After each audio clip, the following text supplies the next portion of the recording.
Sarah had been working as a translator for the embassy for 3 months when everything went wrong. The massive crystal structure that housed the alien delegation stood like a glittering mountain in the center of New Geneva, its faceted walls reflecting the morning sun in rainbow patterns that hurt human eyes to look at directly. Inside, the temperature was kept at exactly -15 degrees Celsius, perfect for the but requiring Sarah to wear a thick thermal suit that made her movements clumsy. She had gotten the job through pure luck. Her linguistics degree from Oxford had specialized in theory, a field most people considered academic fantasy until first contact happened 2 years ago. When they arrived with their clicking, buzzing language that sounded like a broken radio trying to tune into 17 stations at once, Sarah discovered she had an unusual gift. Where other translators struggled with the complex harmonic overlays and temporal shifts in speech, Sarah could hear the patterns as clearly as music. They themselves were not what humanity had expected from their first alien visitors. Standing nearly 8 feet tall on 6 spindly legs, their chitinous bodies were covered in a natural armor that shifted color based on their emotional state. Their heads were elongated and angular, dominated by compound eyes that could track dozens of movements simultaneously. Most unsettling were their mandibles, razor-sharp appendages that clicked constantly as they spoke, capable of cutting through steel when agitated. Ambassador Al was the largest of the delegation, his carapace a deep purple that indicated high rank among his kind. Sarah had learned to read the subtle color shifts that revealed emotions. Purple meant authority, but the flashes of orange that occasionally rippled across his surface suggested impatience, even hostility. The other humans in the embassy gave him a wide berth, but Sarah had grown comfortable working closely with the ambassador, translating during the daily briefings with human officials. The trouble began during what should have been a routine meeting about trade agreements. Sarah sat in her usual position at the translator's station, a complex array of microphones and speakers that allowed her to process the layered frequencies of communication. The human delegation, led by director from the International Relations Council, had arrived that morning with several new contract proposals. The mineral extraction rights on 442B are non-negotiable, director was saying, his voice carrying the authoritative tone that had made him successful in terrestrial diplomacy, but seemed to irritate the aliens. Humanity requires guaranteed access to the lithium deposits for our advancing technology. Sarah translated faithfully, her voice taking on the harmonic modulations necessary for comprehension. She watched Al's carapace shift from purple to a deep red, then to angry flashes of yellow.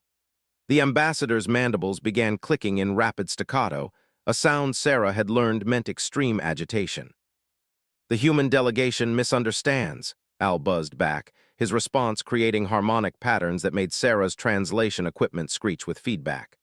442B is sacred breeding ground, not for trade, not for mining, not for human contamination. Sarah hesitated before translating this response.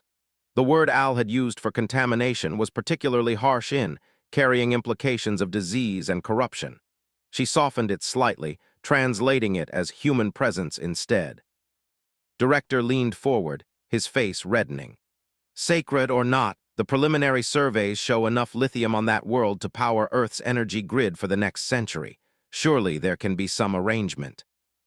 As Sarah began to translate this, she noticed something wrong with Al's posture. The ambassador's normally controlled movements had become jerky, erratic. His carapace was cycling rapidly through colors, settling into an ominous black that Sarah had never seen before. The other in the room began backing away, their own shells shifting to warning patterns of bright orange and yellow. "The humans refuse to understand," Al clicked, his voice rising to frequencies that made Sarah's ears ring. "They take and take and take, like parasites, like vermin." Sarah's blood went cold. She knew enough about culture to recognize that Al was entering what their species called the rage state, a biochemical condition that made them incredibly dangerous. She had read about it in the briefings, but seeing it in person was terrifying. "Director," she said quickly, not bothering to translate Al's last words, "I think we should postpone this meeting.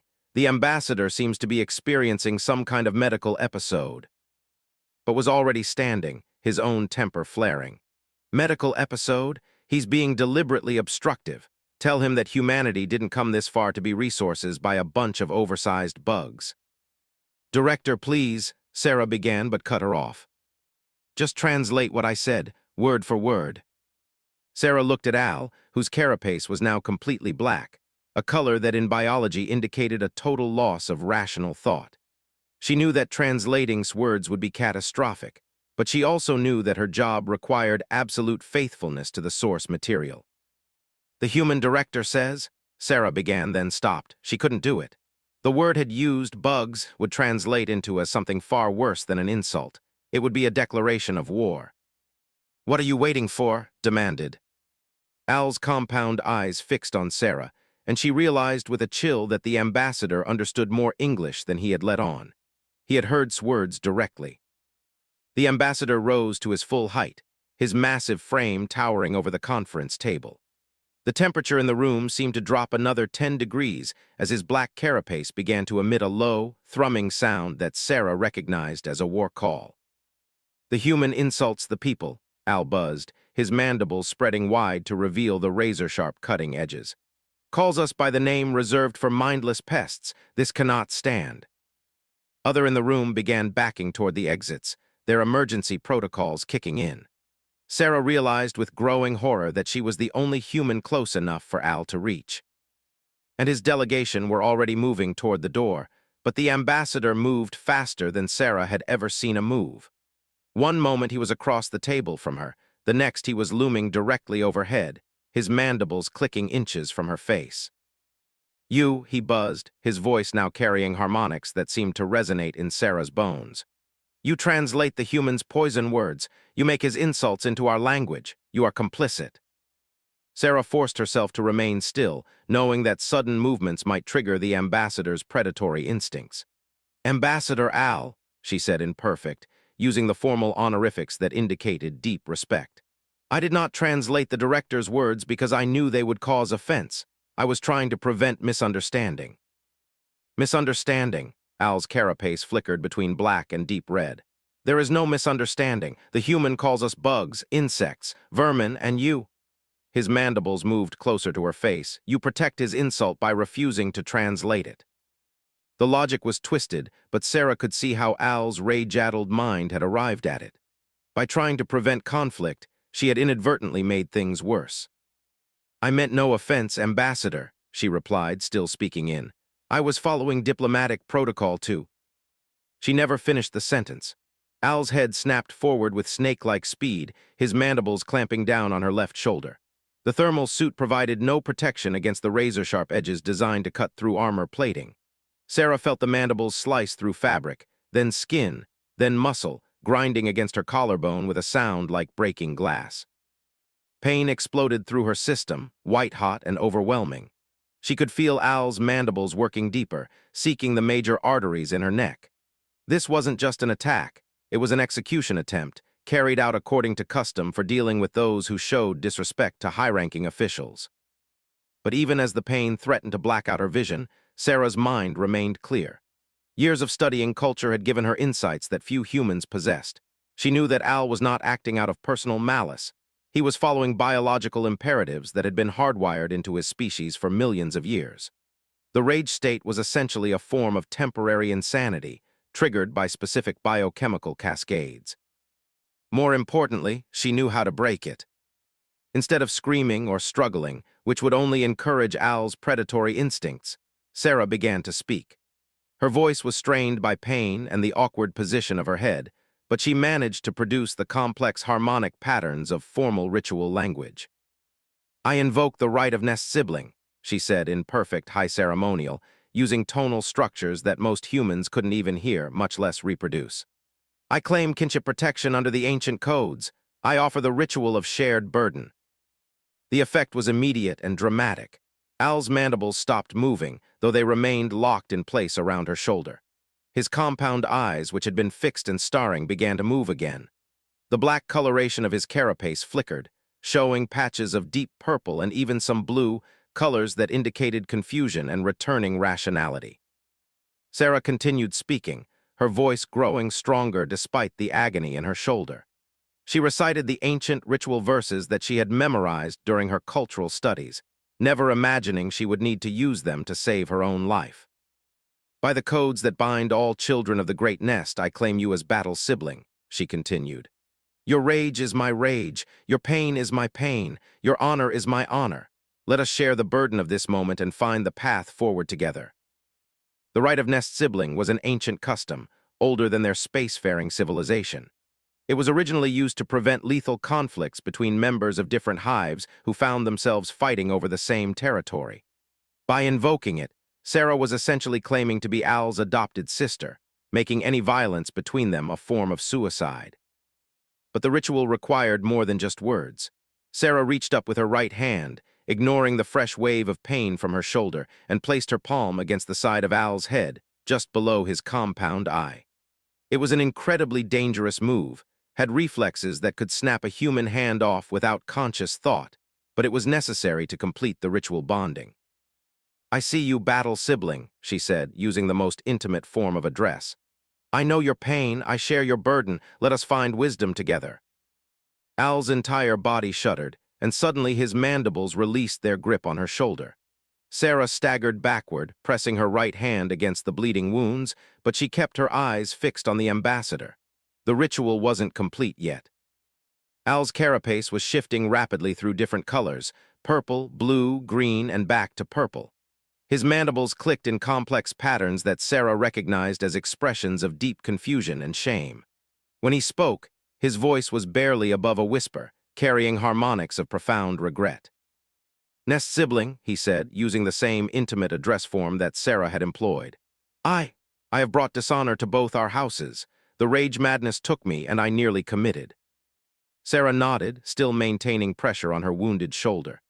The rage madness is not your fault, battle sibling. It is a burden of your biology, as fear and anger are burdens of mine. What matters is that we both chose to step back from the abyss. Around them, the conference room had erupted in chaos. Director and his delegation were shouting into their communications devices, calling for medical teams and security forces. The remaining were clicking frantically among themselves, their carapaces displaying emergency patterns that Sarah couldn't immediately interpret.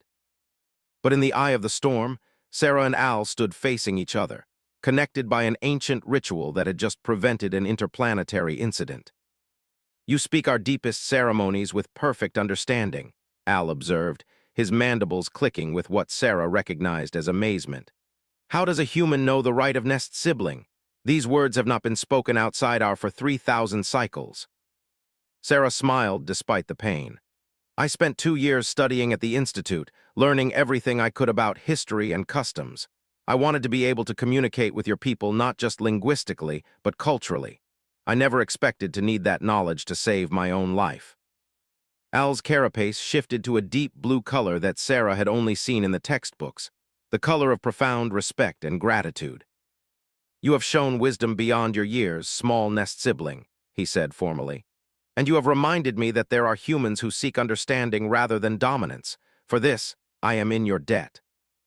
The medical team arrived at that moment, human doctors and nurses rushing in with emergency equipment. But Sarah waved them off for a moment, knowing that she needed to complete the ritual properly. I accept your debt, battle sibling, she said to Al in ceremonial. But I ask only this, that you help me build bridges between our peoples so that the misunderstandings of today never happen again. Al's mandibles clicked in what Sarah recognized as ritual acceptance. It shall be as you wish, nest sibling. From this moment forward, your words will carry the weight of my authority among the delegation. As the medical team finally moved in to treat her wounds, Sarah realized that something fundamental had just changed.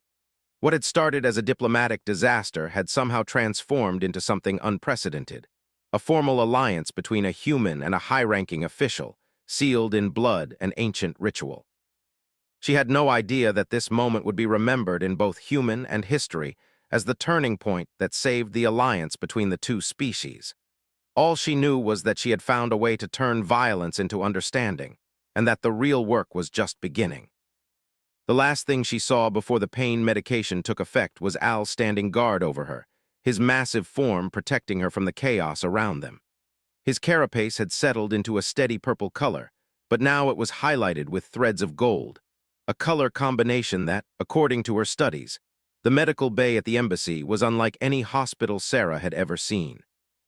The walls were made of the same crystalline material as the rest of the structure, but here they glowed with a soft, healing light that somehow reduced pain just by looking at it. Human medical equipment sat alongside healing devices that hummed with ultrasonic frequencies designed to promote tissue regeneration in both species. Sarah woke up 3 days after the attack to find her left shoulder wrapped in a strange, gel-like bandage that seemed to pulse with its own rhythm. The pain was manageable, reduced to a dull ache that reminded her constantly of what had happened in the conference room. What surprised her most was that she wasn't alone. Al sat beside her bed in a specially designed chair that accommodated his physiology. His massive form looked almost comical in the small space, but his presence was oddly comforting.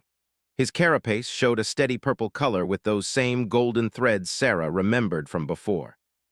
"You are awake, Nest sibling," Al observed, his mandibles clicking in patterns that Sarah had learned indicated relief.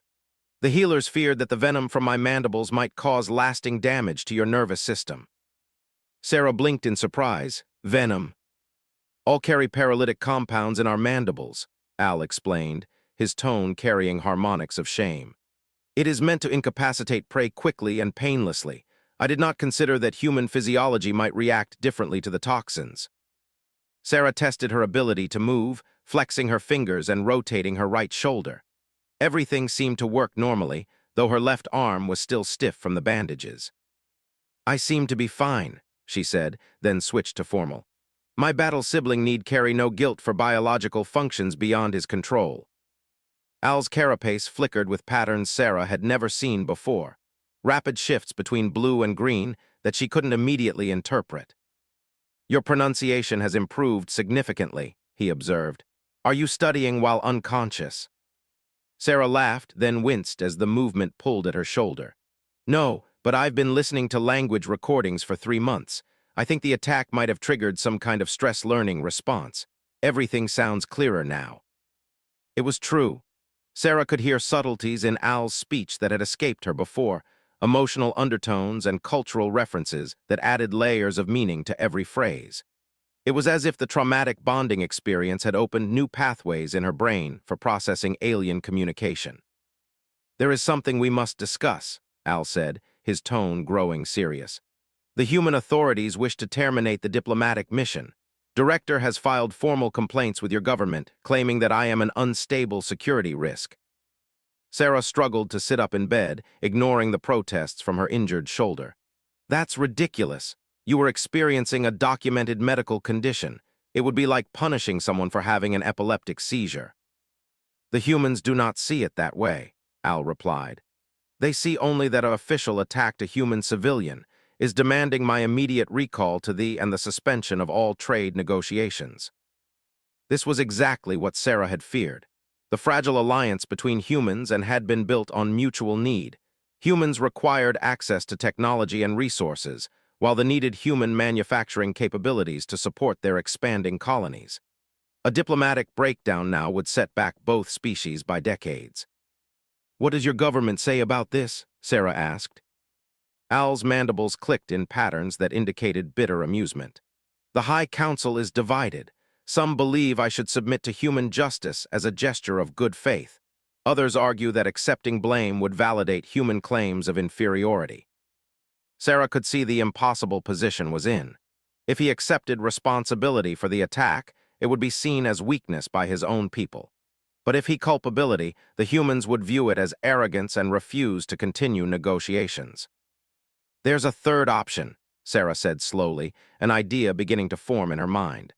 "What if we use the nest-sibling bond to create a new framework for the negotiations?" Al tilted his head in the way he did when they were thinking deeply. "Explain." Sarah took a deep breath, organizing her thoughts. "In culture, nest siblings share responsibility for each other's actions, right? If one sibling makes a mistake, the other helps to fix it. If one sibling achieves something great, both share the honor." "This is correct," Al confirmed, "but I do not see how this applies to our current situation." "What if I formally claimed partial responsibility for the attack?" Sarah suggested. "I could argue that my failure to properly manage the translation created the conditions that triggered your rage state.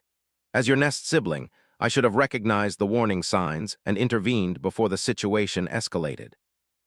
Al's carapace shifted to a deep red color that indicated shock.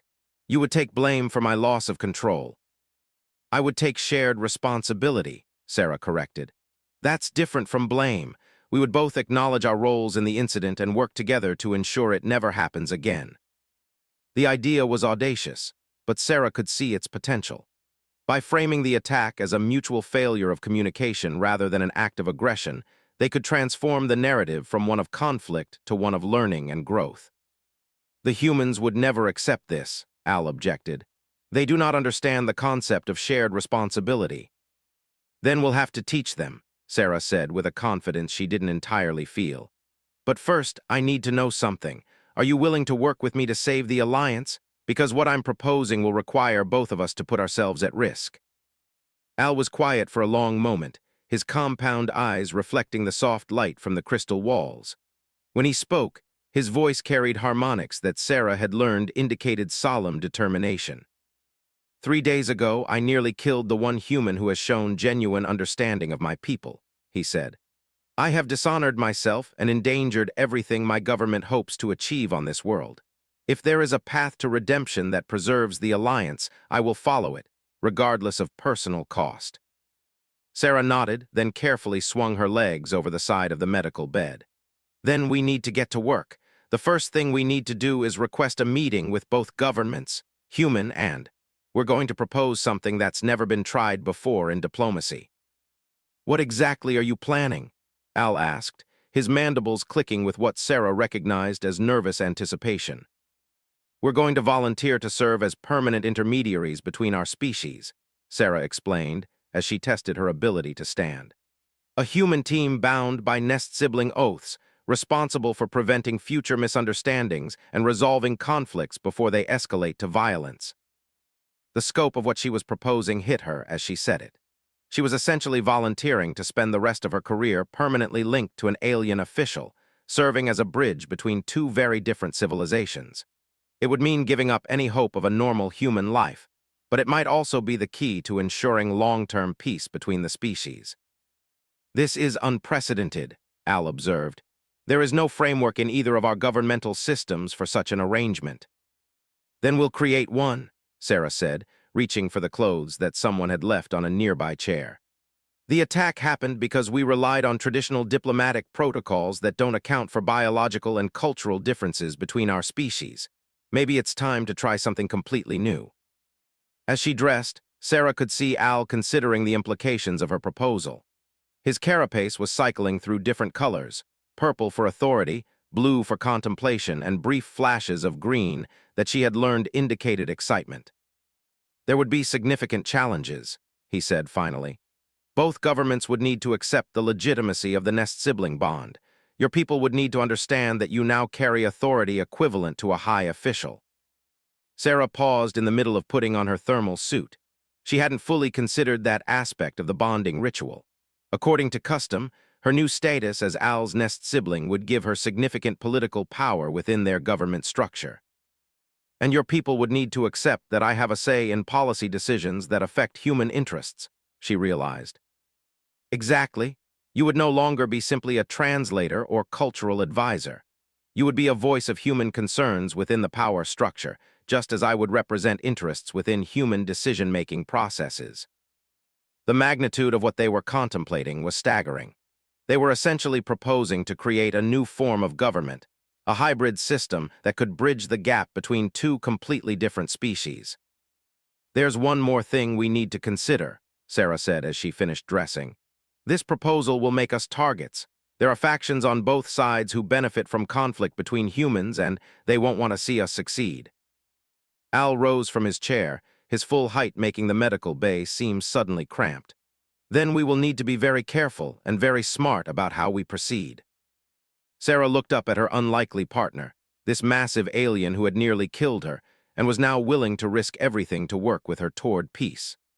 The rational part of her mind insisted that this was insane, that she should report the attack, accept medical compensation, and find a safer job somewhere far from alien diplomacy. But a larger part of her, the part that had spent years studying culture because she was fascinated by the possibility of understanding a truly alien mind, knew that this was exactly what she was meant to do. "All right, battle sibling," she said in formal. "Let's go save two civilizations." Al's mandibles clicked in what Sarah now recognized as laughter. "Your confidence is admirable, Nest sibling. I hope our governments share your optimism." As they prepared to leave the medical bay, Sarah caught sight of herself in a polished metal surface. She looked pale and tired, with her left arm still partially immobilized by the strange bandages. But her eyes held a determination that surprised even her.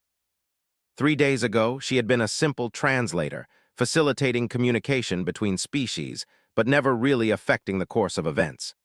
Now she was about to propose a complete restructuring of interplanetary diplomacy, with herself, and as the living symbols of a new kind of cooperation.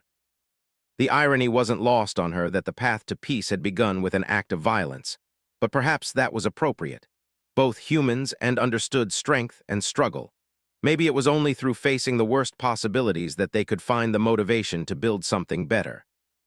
As they walked through the crystal corridors toward the embassy's main conference chamber, Sarah could hear the voices of officials from both governments already gathering for emergency sessions. The real work was about to begin. "Are you ready for this?" Al asked as they approached the chamber doors. Sarah touched the bandages on her shoulder, feeling the pulse of the healing gel beneath her fingers.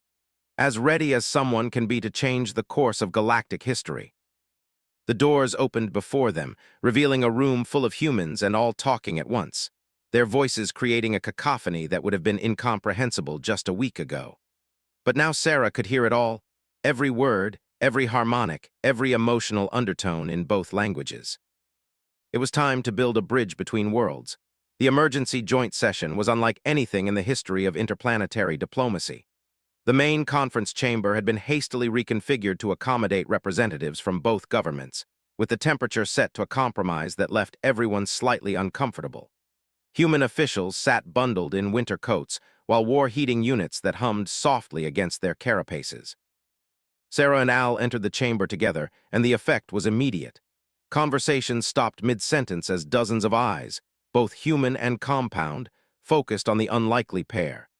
Sarah could feel the weight of their attention, the mixture of curiosity, suspicion, and outright hostility that radiated from different factions in the room. Director sat at the head of the human delegation, his face set in hard lines that made his displeasure obvious. Beside him, General Hayes, the military liaison for the diplomatic mission, watched Sarah with calculating eyes. On the side, High Counselor dominated their section of the table, her massive form draped in ceremonial crystals that chimed softly with each movement. "Ms. Director said as they approached the table, I'm surprised to see you here. The medical team said you should be resting for at least another week." Sarah took her seat at the translator's station, nodding that someone had added a chair for Al beside her usual position. "Thank you for your concern, Director. However, Ambassador and I have a proposal that we believe could resolve the current crisis." General Hayes leaned forward. "With respect, Ms., this crisis began when that ambassador attempted to murder you. I hardly think you're in a position to be making proposals about anything." Before Sarah could respond, Al spoke, his voice carrying formal harmonics that made the translation equipment sing with feedback. "General Hayes," he said in accented but clear English, surprising everyone in the room. "With respect, you misunderstand both the nature of what occurred and the solution we propose to offer." The fact that Al was speaking English rather than relying on translation was itself a diplomatic statement. It showed respect for human language while also demonstrating that we're more capable of adaptation than most humans realized. High Counselor's carapace shifted to warning patterns of orange and yellow. "Ambassador Al, you speak outside of proper protocol. All communications should flow through official channels." "Honored Counselor," Sarah interjected, switching to formal.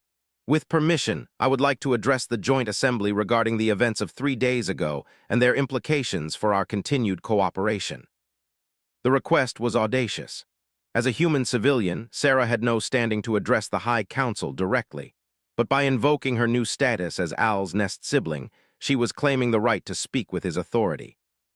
His compound eyes fixed on Sarah with what could only be described as amazement. "You speak the high tongue with perfect ceremonial inflection," she observed. "This is unexpected." Director slammed his hand on the table. I don't care what language she speaks it in. We're here to discuss the removal of a dangerous alien official and the restructuring of our security protocols. Ms., you're obviously suffering from some kind of psychological trauma that's affecting your judgment. Sarah felt anger flare in her chest, but Al's mandibles clicked in a pattern she recognized as a warning to remain calm. The ambassador was right. Losing her temper now would only validate claims about her mental state. Director, she said evenly, I appreciate your concern for however, I am here as more than just a victim of the recent incident. 3 days ago, Ambassador and I participated in an ancient ritual that created a formal bond between us. Under law, I now hold the status of battle sibling to a high-ranking official. The human delegation exchanged confused glances, while several began clicking among themselves in rapid, agitated patterns. What exactly does that mean in practical terms? General Hayes asked. Sarah looked to Al, who rose from his chair to address the assembly. When he spoke, it was in English but with harmonic undertones that Sarah realized were meant for ears as well. In our culture, Al explained, the nest-sibling bond is sacred and unbreakable. It means that Sarah now shares my authority within the government structure. Her words carry the weight of my office. Her insights into human culture and psychology are now officially part of policy-making processes. That's preposterous, Director snapped. You can't just declare a human civilian to be part of an alien government. Our laws don't recognize any such arrangement. High Counselor spoke for the first time since the formal session began, her voice carrying harmonics that made the crystal walls resonate. Director, she said in careful English, your laws may not recognize our customs, but ours do. The nest-sibling bond is older than our spacefaring civilization. It has the force of biological imperative among our people. Sarah sensed an opportunity and stood to address the room. Which brings us to our proposal, she said, speaking loudly enough to be heard over the murmurs from both delegations. The incident 3 days ago happened because we're trying to use diplomatic protocols designed for human-to-human interaction to govern relationships between completely different species. It's like trying to use land-based navigation techniques to sail across an ocean. She paused, making sure she had everyone's attention. Ambassador Al experienced what call a rage state, a documented biological condition triggered by specific stress responses. In human terms, it would be like punishing someone for having a panic attack or an allergic reaction. The real failure was in our preparation. We should have had protocols in place to recognize and manage such episodes. General Hayes frowned. So you're saying this attack was nobody's fault? No, Sarah replied firmly. I'm saying it was everybody's fault. Director used language that was culturally inflammatory. I failed to recognize the warning signs of the ambassador's distress. Ambassador Al lost control of his biological responses, and both governments failed to prepare their representatives for the realities of contact. She could see that she was getting through to at least some of the people in the room. Several of the younger human officials were nodding thoughtfully, and even some of the delegation seemed to be considering her words. But more importantly, Sarah continued, the incident also showed us a path forward. The ancient ritual that Ambassador and I participated in created a bond that transcends species differences. It's a model for a new kind of diplomatic relationship. Director's expression grew skeptical. What exactly are you proposing, Ms.? Sarah took a deep breath, knowing that her next words would either save the alliance or destroy her career. We're proposing the creation of a permanent coordination office, she said. A joint human institution staffed by bonded pairs like Ambassador Al and myself. These teams would serve as permanent intermediaries, responsible for preventing cultural misunderstandings and resolving conflicts before they escalate to violence. The room erupted in simultaneous conversations as officials from both species began debating the proposal among themselves. Sarah could hear fragments of argument in both languages, concerns about sovereignty, questions about authority, speculation about precedent. High Counselor raised one of her massive arms, and the delegation fell silent immediately. The humans took a few moments longer to notice, but eventually the room quieted. This proposal has merit, said slowly, but it raises complex questions. How would these bonded pairs be selected? What authority would they have? How would conflicts between the pairs themselves be resolved? Al stood again, his carapace showing patterns Sarah recognized as confident determination. Honored counselor, if I may suggest a trial period. Sarah and I could serve as the first such team, working to establish protocols and procedures that could be applied to future pairs. Absolutely not, General Hayes interjected. We're not turning our diplomatic corps over to some alien ritual that we don't understand. And frankly, Ms., your objectivity has been compromised. You can't be trusted to represent human interests fairly after what you've been through. Sarah felt the familiar anger rising again, but this time she channeled it into cold determination. General Hayes, she said, my objectivity hasn't been compromised. It's been enhanced. 3 days ago, I understood culture intellectually. Now I understand it viscerally. I know what it feels like to face an enraged state and find a way to reach the rational mind underneath. That's exactly the kind of understanding we need to prevent future incidents. She turned to address the entire assembly. The question isn't whether I can be trusted to represent human interests. The question is whether any of you can afford not to try something new. Because the current system just brought us to the brink of interplanetary war over a misunderstanding that could have been prevented with better cultural awareness. Dr. Elizabeth Warren, who served as scientific advisor to the human delegation, raised her hand. Ms., you mentioned that you can now understand communication more clearly than before. Can you explain what you mean by that? Sarah nodded gratefully. Dr. Warren had always been one of the more open-minded members of the human team. The traumatic bonding experience seems to have enhanced my ability to process harmonic communication, Sarah explained. I can now hear emotional and cultural subtleties that were previously beyond human perception. It's as if the ritual opened new neural pathways in my brain. Dr. Warren leaned forward with obvious interest. That's fascinating. Have there been any other changes in your cognitive abilities? I seem to be thinking faster and making connections more quickly, Sarah admitted. But more importantly, I'm starting to understand the underlying logic of cultural patterns in a way that pure academic study never achieved. Al's mandibles clicked in agreement. From my perspective, the bond has given me deeper insight into human emotional responses and social dynamics. I now understand why certain phrases or concepts trigger defensive reactions in your species. Dr. Warren turned to the assembly. From a scientific perspective, this is exactly the kind of breakthrough we need. We've been trying to bridge the gap between our species through pure intellectual understanding. But biology and culture are intertwined in ways that can't be fully grasped without direct experience. Director looked unconvinced. Even if we accept that some kind of psychological change has occurred, that doesn't mean we should base our entire diplomatic strategy on it. What you're proposing is essentially a form of voluntary alien contamination. The phrase hung in the air like a physical presence, and Sarah saw several react with alarm. The word contamination carried the same negative implications in their language as in English. Sarah felt something shift inside her mind. A new clarity about the patterns of fear and misunderstanding that were driving the resistance to her proposal.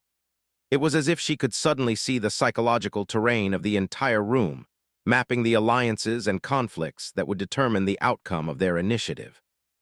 Director, she said quietly, may I ask you a question? What exactly are you afraid of? His face reddened. I'm not afraid of anything. I'm being realistic about the security implications of your proposal. With respect, sir, I think you're afraid that humans aren't adaptable enough to handle truly close contact with alien minds. You're concerned that we'll lose our essential humanity if we open ourselves to fundamentally different ways of thinking. The accuracy of her observation was evident in its expression, and Sarah could see similar fears reflected in several other faces around the table. But here's what I've learned, she continued. Working closely with Ambassador Al hasn't made me less human. It's made me more human. I understand my own species better now because I have a point of comparison. I can see the unique strengths and weaknesses of human psychology because I've experienced a completely different form of consciousness. She turned to face the delegation. And I suspect that Ambassador Al has had a similar experience. The bonding ritual didn't make him less. It gave him a deeper appreciation for what makes his species unique. Al's carapace shifted to colors that Sarah now recognized as profound agreement. Nest sibling speaks truth. Understanding human perspectives has not diminished my loyalty to the people. Instead, It has shown me how our species complement each other's strengths. High Counselor was quiet for a long moment, her compound eyes reflecting the light from the crystal walls in complex patterns. When she spoke, her voice carried harmonics that Sarah had learned indicated deep consideration.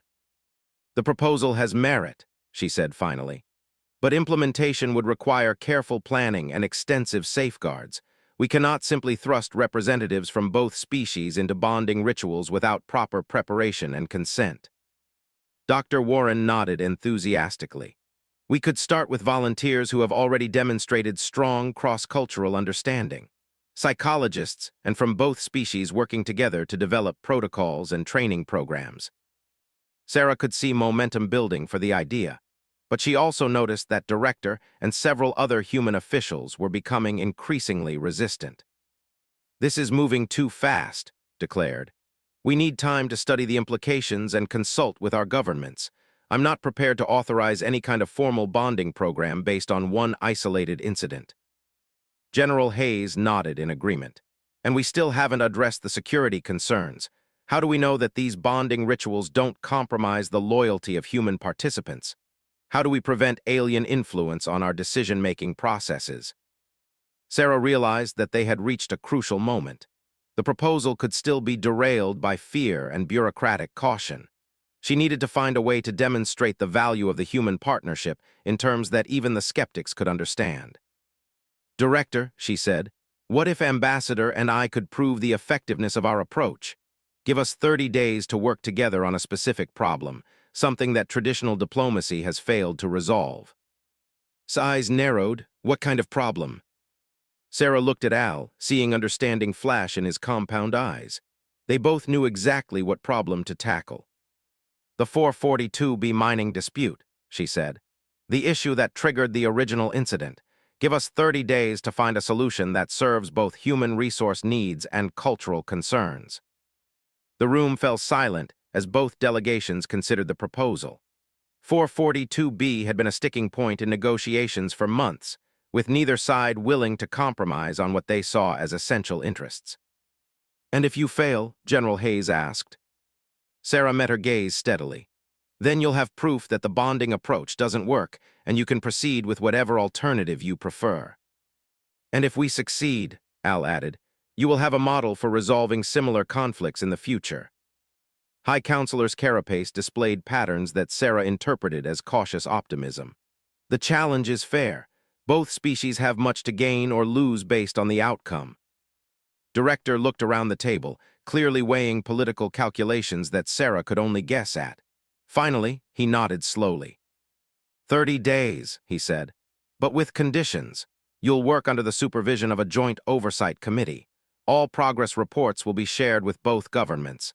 And if there's any indication of security breaches or compromised loyalty, the experiment ends immediately." Sarah felt a surge of excitement mixed with terror. They had just committed to solving a problem that had stumped teams of experts for months. But more than that, they had committed to proving that a new kind of relationship between species was not only possible but necessary for the future of both civilizations. "We accept your conditions," she said formally, then turned to Al. "Are you ready to change the galaxy battle sibling?" Al's mandibles clicked in what Sarah now knew was laughter. "With you as my partner, nest sibling, I believe even the impossible becomes achievable." As the session broke up into smaller planning meetings, Sarah realized that the easy part was over. Now they had to actually deliver on their promises. The next 30 days would either establish a new model for cooperation or prove that some bridges could never be built. The research chamber that had been allocated for Sarah and Al's work was a study in compromise. Located in the neutral zone between the human and sections of the embassy, it featured adjustable temperature controls, dual-species computer interfaces, and holographic display systems that could render both human technical diagrams and harmonic patterns. The walls were lined with data storage crystals containing everything known about the 442B system. Sarah arrived early on their first morning, nursing a cup of coffee that had become essential to her functioning since the attack had disrupted her sleep patterns. The caffeine helped, but what really energized her was the challenge ahead. 28 days to solve a problem that threatened the entire alliance between their species. Al entered precisely at the agreed time, his massive form somehow managing to move silently despite his size. His carapace showed the deep purple of focused determination, threaded with the gold patterns that Sarah had learned indicated their ongoing bond. "Good morning, Nest sibling," he said then switched to English. "I trust you are prepared for the magnitude of our task." Sarah gestured to the holographic display she had already activated, showing a three-dimensional model of the 442B system. "I've been reviewing the geological surveys and the cultural reports. The more I study this situation, the more convinced I become that both sides have been asking the wrong questions."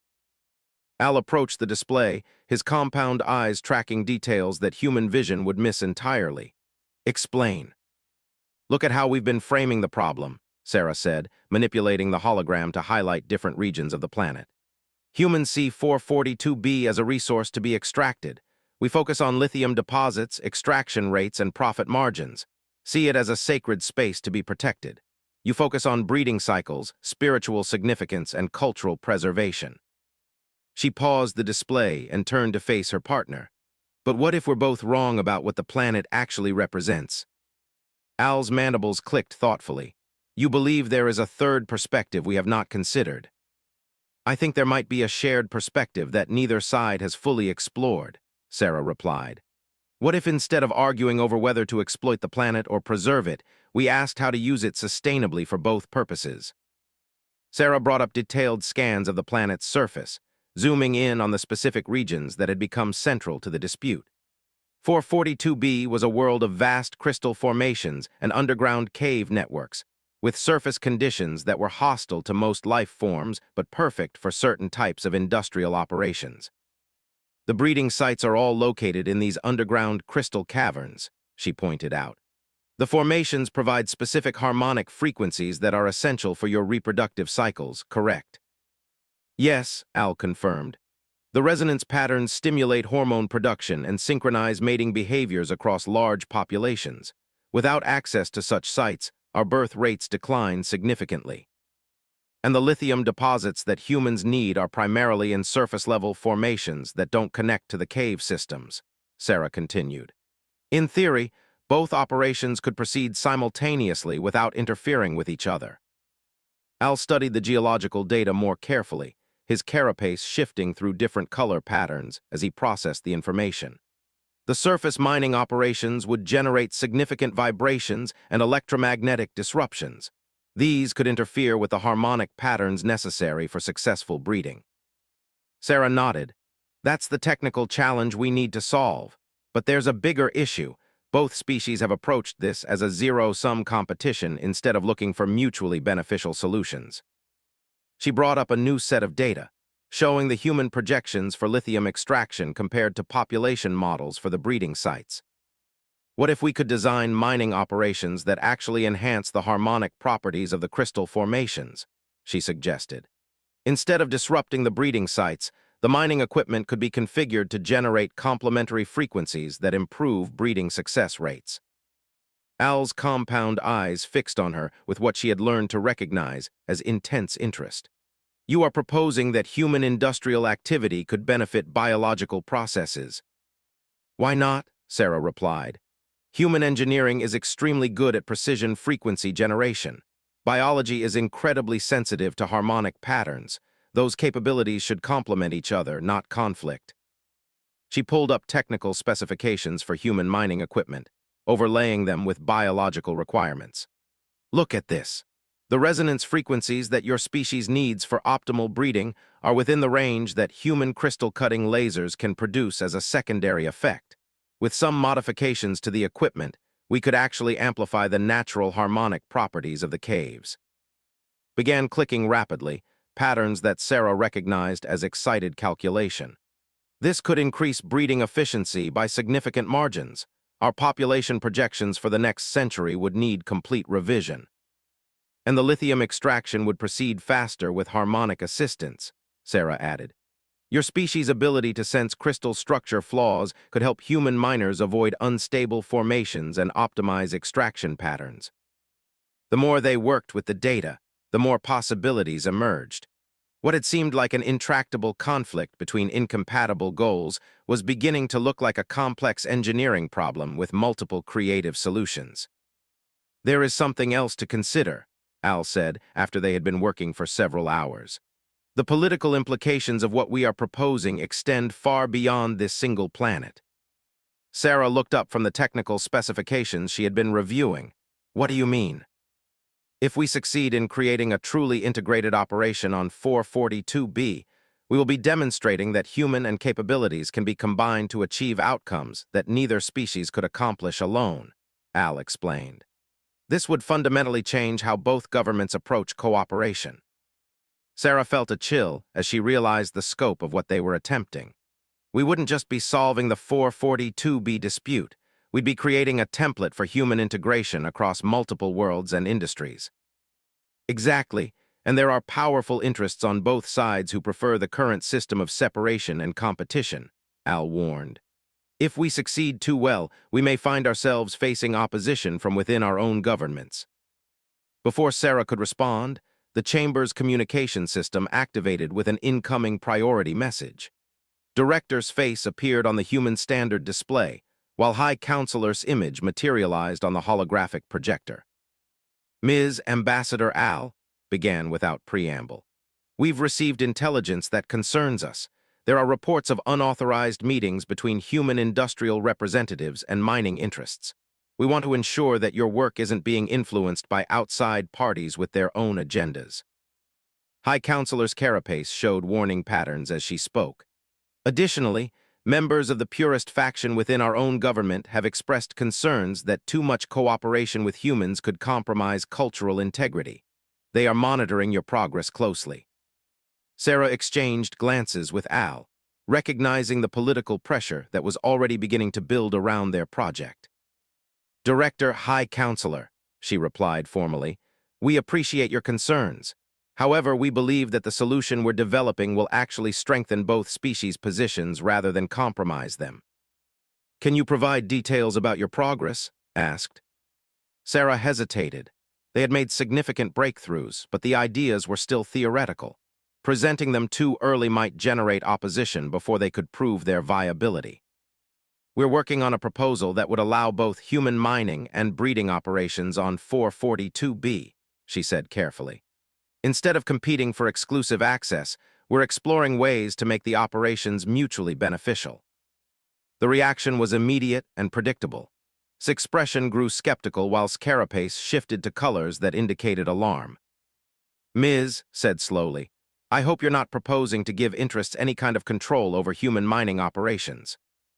And I trust that you are not suggesting human interference with sacred breeding practices," added, her harmonics carrying undertones of warning. "Actually," Al interjected, "we are proposing something more radical than either of those alternatives." Sarah shot him a warning look, but he continued speaking, his voice carrying the formal authority of his diplomatic rank.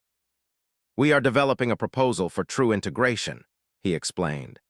"Human and personnel working together as unified teams, using combined technologies and techniques to achieve goals that neither species could accomplish independently." The silence that followed this statement stretched uncomfortably long. Sarah could see and exchanging glances, clearly trying to process the implications of what they had just heard. Began then stopped. "That's not what we authorized you to work on." "With respect, Director," Sarah replied, "you authorized us to find a solution to the 442B dispute. We're finding that solution. But integration of this type would require unprecedented levels of cooperation and trust," observed. "How would such an arrangement be governed? What would prevent one species from exploiting the other's vulnerabilities?" Sarah felt the familiar clarity that had become her trademark since the bonding ritual. She could see the pattern of fears and concerns that were driving the resistance, and she knew how to address them. "High Counselor, Director," she said, "may I suggest that you're approaching this from the perspective of potential failure rather than potential success? Instead of asking how integration could go wrong, what if we asked how it could go right?" She manipulated the holographic display to show the preliminary models she and Al had developed. "Look at what becomes possible when we combine human precision engineering with harmonic sensitivity. We're not talking about one species helping the other. we're talking about creating something entirely new. The technical data was impressive even in its early stages. The integrated mining operations could extract lithium 40% faster than human-only techniques, while simultaneously improving breeding success rates by over 60%. But more importantly, the energy efficiency of the combined operations was nearly double what either species could achieve independently. "These projections seem optimistic," said, but Sarah could hear the interest beneath his skepticism. "They're conservative," Al replied. "Our models don't even account for the secondary benefits that would emerge as the teams develop better coordination protocols." Studied the data carefully, her compound eyes tracking details that human vision couldn't process. "The harmonic enhancement patterns are theoretically sound," she admitted, "but implementation would require personnel to work in extremely close proximity with human equipment and procedures. And it would require human personnel to adapt to biological rhythms and cultural protocols," Sarah added. "Both species would need to step outside their comfort zones." Leaned back in his chair, clearly wrestling with the implications. "Even if this approach works on 442b, the precedent it sets would be enormous. We'd be fundamentally changing the nature of human-alien relations." "Perhaps that's exactly what needs to happen," Sarah suggested. "The current system of careful separation and limited cooperation brought us to the brink of war over a misunderstanding. Maybe it's time to try something that builds bridges instead of maintaining walls."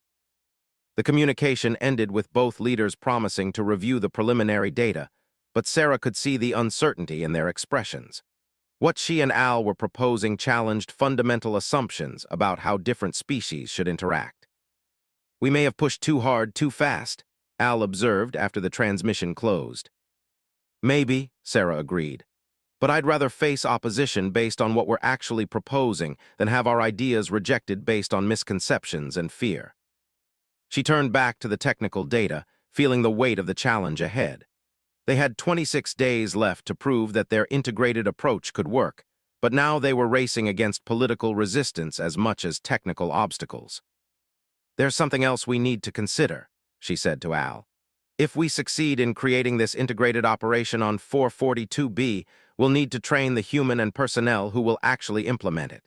That means developing protocols for close cooperation between species that have never worked together at this level before." Al's mandibles clicked thoughtfully. "Training protocols that could serve as models for future integrated operations throughout both civilizations." "Exactly. We're not just solving one dispute.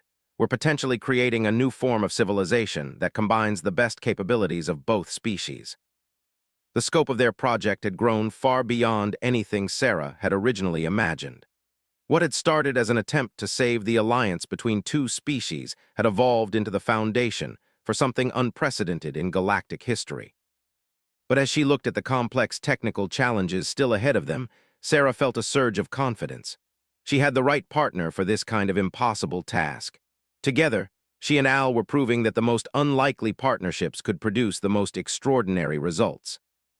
The real test would come when they tried to make their theoretical solutions. The final presentation took place in the embassy's largest conference chamber, with representatives from both governments connected via quantum communication links to their home worlds. Sarah stood beside Al at the center of the room, surrounded by holographic displays showing 26 days of intensive research and development. Her shoulder had healed completely, leaving only a faint scar that reminded her of how this journey had begun. The audience was larger than Sarah had expected. Director and General Hayes represented the human delegation, while High Counselor led the contingent. But they had been joined by industrial representatives, military advisors, cultural specialists, and from both species. The decisions made in this room would affect the future of human relations for generations. "Honored representatives," Sarah began, speaking in both English and simultaneously, a skill she had developed during their intensive collaboration. 26 days ago, Ambassador and I were tasked with finding a solution to the 442b dispute. What we discovered exceeded our original mandate in every possible way." She activated the central holographic display, showing a three-dimensional model of their proposed integrated operation. The design was elegant in its complexity, human mining equipment working in perfect harmony with breeding facilities. connected by a network of harmonic amplifiers that enhanced both industrial efficiency and biological productivity. The solution we've developed doesn't just resolve the conflict over 442B, Al continued, his voice carrying the formal authority of his diplomatic rank. It demonstrates that human capabilities can be combined to achieve outcomes that neither species could accomplish independently. Dr. Elizabeth Warren, the who had supported their proposal from the beginning, leaned forward with obvious interest. Can you walk us through the technical specifications? Sarah nodded, manipulating the display to show detailed cross-sections of the proposed facility. The key breakthrough came when we stopped thinking about mining and breeding as separate activities and started designing them as complementary processes. The hologram showed underground caverns where breeding colonies would be established, their natural harmonic frequencies amplified and refined by precisely tuned human equipment. Above ground, mining operations would extract lithium using techniques that generated resonance patterns beneficial to the breeding cycles below. The harmonic frequencies required for optimal reproduction fall within the range of vibrations produced by human crystal-cutting lasers, Sarah explained. By modifying our equipment to produce specific frequency combinations, we can actually improve breeding success rates by an average of 63%. An industrial specialist, her carapace showing patterns of professional skepticism, clicked a question in rapid harmonic bursts. Sarah translated for the human audience while responding in. She's asking about the long-term effects of artificial harmonic enhancement on reproductive health, Sarah said. The biological modeling shows no negative consequences and several positive ones. The enhanced frequencies could actually extend the productive of breeding colonies and reduce genetic defects in offspring. Al activated another section of the display, showing the economic projections that had taken weeks to calculate. From the human perspective, the benefits are equally significant. Harmonic sensitivity can detect structural flaws in crystal formations that human instruments miss entirely. This reduces equipment damage and improves extraction efficiency by approximately 40%. General Hayes studied the data with the calculating expression of someone accustomed to evaluating strategic advantages. What about security considerations? This level of integration would give each species unprecedented access to the other's industrial capabilities. Sarah had expected this question and had prepared carefully for it. General, the security benefits actually outweigh the risks. When both species have vital interests in the same operations, the incentive for betrayal or exploitation disappears. Our success becomes literally interdependent. Additionally, Al added, the technical complexity of the integrated systems means that neither species could operate them alone, even if they wanted to. True cooperation becomes a practical necessity, not just a diplomatic preference. High Counselor's compound eyes had been tracking the technical details with the intensity that brought to complex analysis. When she spoke, her harmonics carried undertones of cautious admiration. The engineering is innovative and the biological modeling is sound, she said in careful English. But implementation would require unprecedented levels of trust and cooperation between personnel from both species. How do you propose to train integrated teams? This question led to what Sarah considered the most important part of their presentation. She activated a new set of displays showing the training protocols she and Al had developed through their own collaboration. The training process begins with the same bonding ritual that Ambassador and I experienced, she explained. Not the emergency version that resulted from our crisis, but a carefully planned ceremony that creates psychological and cultural connections between human and partners. The reaction was immediate and mixed. Several human officials looked alarmed, while some showed patterns of religious concern. Director raised his hand. Ms., you're proposing to subject human personnel to alien psychological manipulation. That raises serious ethical and legal questions. With respect, Director, Sarah replied, you're describing the process in terms that reveal your underlying assumptions. The bonding ritual isn't manipulation, it's communication at a level deeper than language. She paused, knowing that her next words would be crucial to the acceptance of their proposal. Over the past month, working in partnership with Ambassador Al has made me a better human, not a different one, she said. I understand my own species more clearly because I have a point of comparison. I can solve problems more effectively because I can see them from multiple perspectives.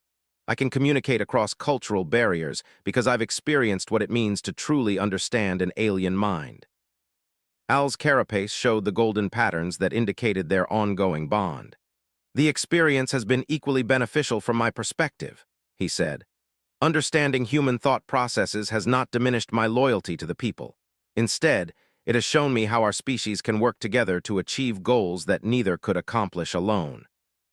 Dr. Warren spoke up from the scientific advisory section. From a perspective, what we're seeing here is unprecedented. The bonding process appears to create genuine empathy without compromising individual identity. The implications for future cooperation between any alien species are staggering. Which brings us to the broader significance of what we're proposing, Sarah said, activating the final section of their presentation. The 442b project isn't just about one planet or one resource dispute. It's a proof of concept for a new model of civilization. The holographic display expanded to show projections of integrated operations across multiple worlds, with human teams working together in fields ranging from terraforming to space exploration to scientific research. What we're demonstrating is that cooperation between species doesn't have to be limited to trade agreements and mutual defense pacts, Al explained. True integration of capabilities creates synergies that benefit everyone involved. The economic projections were stunning. Integrated human operations could boost productivity in key industries by an average of 50% while reducing resource conflicts and territorial disputes. But the social and cultural benefits were potentially even more significant. Imagine, Sarah said, her voice carrying the passion that had sustained her through 26 days of intensive work. A galaxy where different species don't just coexist, but actively enhance each other's capabilities, where the unique strengths of each civilization contribute to a collective advancement that benefits everyone. The chamber fell silent as representatives from both species absorbed the scope of what was being proposed. Sarah could see some faces showing excitement and others displaying skepticism or outright fear. A senior counselor, his carapace showing the deep purple of high authority, raised a question in rapid harmonic bursts, translated for the human audience. Counselor Han asks whether we have considered the possibility that successful integration might lead to the gradual merger of our species into something entirely new, Al said. He wants to know if we're proposing the eventual extinction of distinct human and cultures. Sarah had anticipated this concern as well. Counselor Han, with respect, I believe you're thinking about integration in terms of assimilation. What we're proposing is more like a symphony, different instruments playing together to create something more beautiful than any could achieve alone, while still maintaining their individual voices. She manipulated the display to show cultural analysis data that demonstrated how their month of collaboration had actually strengthened both their human and identities. Ambassador Al has become a better through understanding human perspectives, she explained. I've become a better human through understanding thought processes. Integration enhances distinctiveness rather than erasing it. Director stood up, clearly struggling with the implications of what he had heard. Even if everything you're proposing works perfectly, the political challenges would be enormous. We're talking about fundamentally restructuring how our species interact. The resistance from traditional factions would be intense. Director, Sarah replied, the resistance is already intense. The current system nearly led to war over a simple misunderstanding. The choice isn't between change and stability, it's between controlled evolution and catastrophic breakdown. General Hayes nodded slowly. Ms. has a point. Our current protocols are clearly inadequate for managing complex relations. If we don't find better approaches, future conflicts are inevitable. High Counselor had been quiet for several minutes, her compound eyes reflecting the light from the holographic displays in complex patterns. When she finally spoke, her words carried the weight of formal authority. The proposal has merit, and the supporting data is compelling, she said in careful English. However, implementation would require approval from the highest levels of both governments. We cannot authorize such a fundamental change in policy based solely on the recommendations of two individuals, regardless of their expertise. Sarah felt her heart sink. After everything they had accomplished, it seemed that bureaucratic caution might still derail their vision. But then Al stepped forward, his carapace displaying patterns that Sarah had never seen before, complex combinations of colors that seemed to shift and flow like living light. "Honored counselor," he said in formal ceremonial, "I invoke the right of demonstrated truth." The effect on the delegation was immediate and dramatic. Several counselors began clicking in alarm, while others showed patterns of amazement. Sarah realized that Al was calling upon one of the most ancient and powerful traditions in culture. "What's happening?" Director asked, clearly sensing the significance of the moment without understanding it. "Ambassador Al is invoking an ancient right that allows proven innovations to be implemented without formal approval, based on demonstrated effectiveness," Sarah translated. "It's rarely used because it places the invoking individual's entire career and reputation at risk." Al continued speaking in ceremonial, his voice carrying harmonics that made the crystal walls of the chamber resonate. Sarah provided simultaneous translation. "I stake my honor and my position on the truth of what we have demonstrated," she translated as he spoke. "Let the work in the real world," and that test was only 26 days away. But looking at Al's confident posture and feeling the strange new clarity in her own mind, Sarah found herself believing that they just might pull it off. Indicated an unbreakable oath.